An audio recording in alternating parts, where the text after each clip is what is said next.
আজকে আমরা একটি নার্সারির সিক্রেট মিশ্র সার তৈরি করব, যেই মিশ্র সারটি প্রয়োগ করলে জবা গাছে ফুলে ভর্তি হয়ে যাবে। নমস্কার বন্ধুরা, আমি বাপন আজকে আবার নতুন একটি ভিডিও নিয়ে চলে এসেছি বং গ্রিন নেচার চ্যানেলে। আজকের বিষয় জবা গাছের গ্রীষ্মকালীন পরিচর্যা।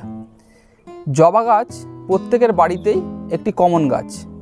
ছাদ বাগানে প্রথম এক বছর জবা গাছে বেশ ভালোই ফুল হয়, কিন্তু তার পরের বছর থেকেই লক্ষ্য করা যায় জবা গাছগুলো আর কোনো বৃদ্ধি হয় না, কোনো কুঁড়ি আসে না বা ফুল আসতেও চাইছে না। আজকে আমরা একটি নার্সারির সিক্রেট মিশ্র সার তৈরি করব, যেই মিশ্র সারটি প্রয়োগ করলে জবা গাছে ফুলে ভর্তি হয়ে যাবে। প্রত্যেকেরই জবা গাছ শীতকালের শেষে আশা করি প্রুনিং করে দিয়েছেন এবং মাটিও পরিবর্তন করেছেন। টবের মাটি পরিবর্তন এবং প্রুনিং এটা খুবই গুরুত্বপূর্ণ। আর জবা গাছের মাটি কিভাবে তৈরি করা হবে সেটা আমি আমার এই ভিডিওর আই বাটনে একটি লিঙ্ক দিয়ে দেব, সেখানে আপনারা টবের মাটি কিভাবে তৈরি করবেন সেটা পেয়ে যাবেন। এই যে জবা গাছটি দেখতে পাচ্ছেন, এই জবা গাছটি একটি 10 ইঞ্চি টবেতে লাগানো আছে। এটা 2 বছরের পুরনো জবা গাছ। এখানে মাটিতে আমরা মাসে একবার এই মিশ্র সারটা প্রয়োগ করব।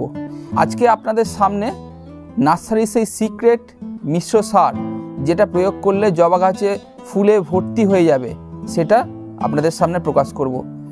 এই মিশ্র সারের সঙ্গে সঙ্গেই আমি কিছু কেমিক্যাল সার প্রয়োগের কথাও বলবো, কারণ যেহেতু আমরা প্রত্যেকেই জানি কেমিক্যাল সার প্রয়োগ করলে গাছে কিন্তু ফলাফলটা আমরা তৎক্ষণাৎ দেখতে পাই।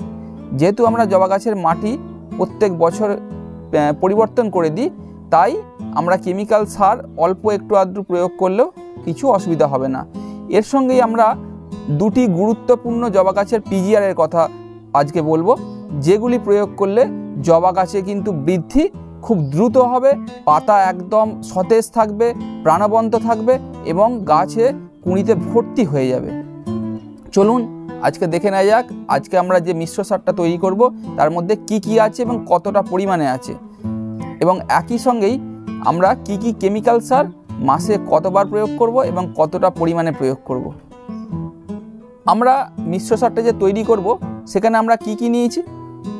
আমরা নিয়েছি 1 মুঠো ভার্মি কম্পোস্ট, এর বদলে আপনারা গোবর সার বা পাতা পচা সারও নিতে পারেন 1 মুঠো। এর সঙ্গে শিং চাঁচা 2 চামচ, লেদার মিল 1 চামচ, সর্ষে খোল 2 চামচ, হাড় গুঁড়ো 1 চামচ, পটাশ, লাল পটাশ 1 চামচ এবং সিউইড গ্র্যানিউলস 1 চামচ।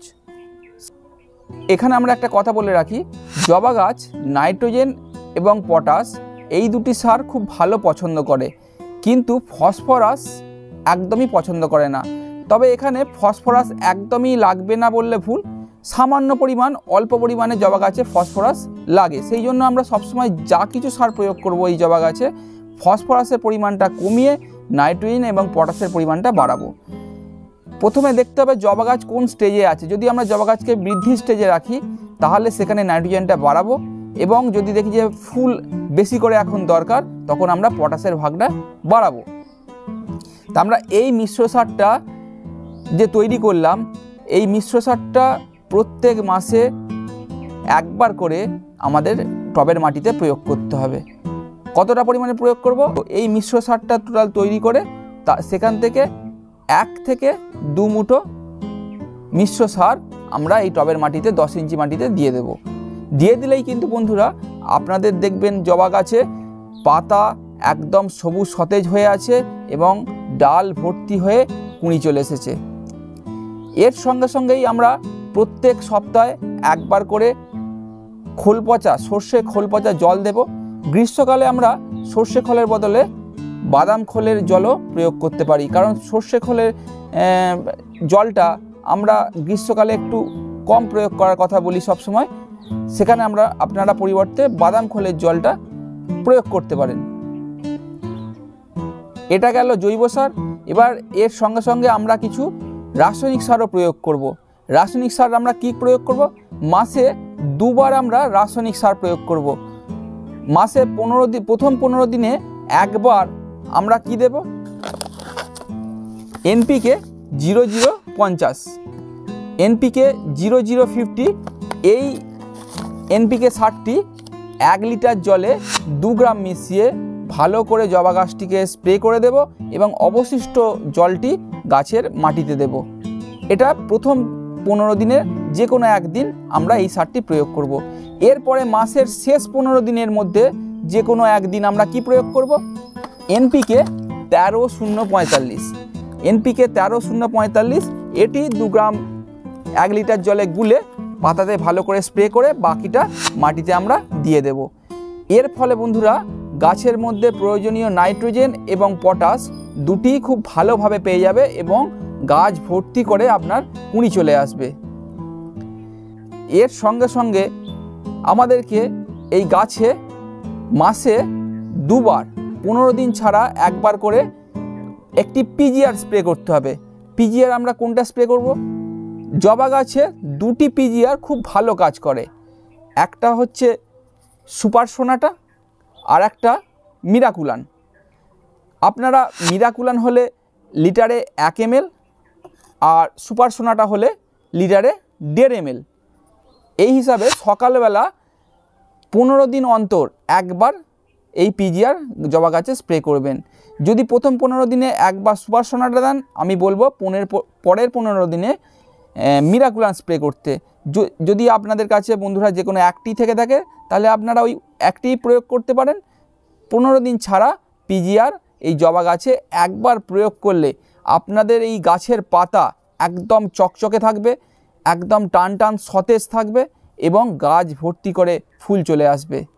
তা বন্ধুরা এইভাবে আপনারা জৈব মিশ্র সার, তার সঙ্গে কিছু কেমিক্যাল সার এবং পিজিআর আপনারা যদি গাছে প্রয়োগ করেন তাহলে আপনার জবা গাছেও কিন্তু সারা বছর ফুলে ভর্তি হয়ে থাকবে। আপনারা দেখলেন কিভাবে জবা গাছের পরিচর্যা করলে আপনারা সারা বছর ধরে গাছ ভর্তি করে ফুল পাবেন। আজকের ভিডিও এই পর্যন্তই। ভিডিওটি ভালো লেগে থাকলে আপনারা লাইক করে যেতে পারেন এবং আপনাদের মূল্যবান মতামত কমেন্ট সেকশানে লিখে যাবেন। এরকম আরও ছাদ বাগানের ভিডিও পেতে হলে আমার বং গ্রিন নেচার চ্যানেলটিকে সাবস্ক্রাইব করে রাখবেন। ধন্যবাদ।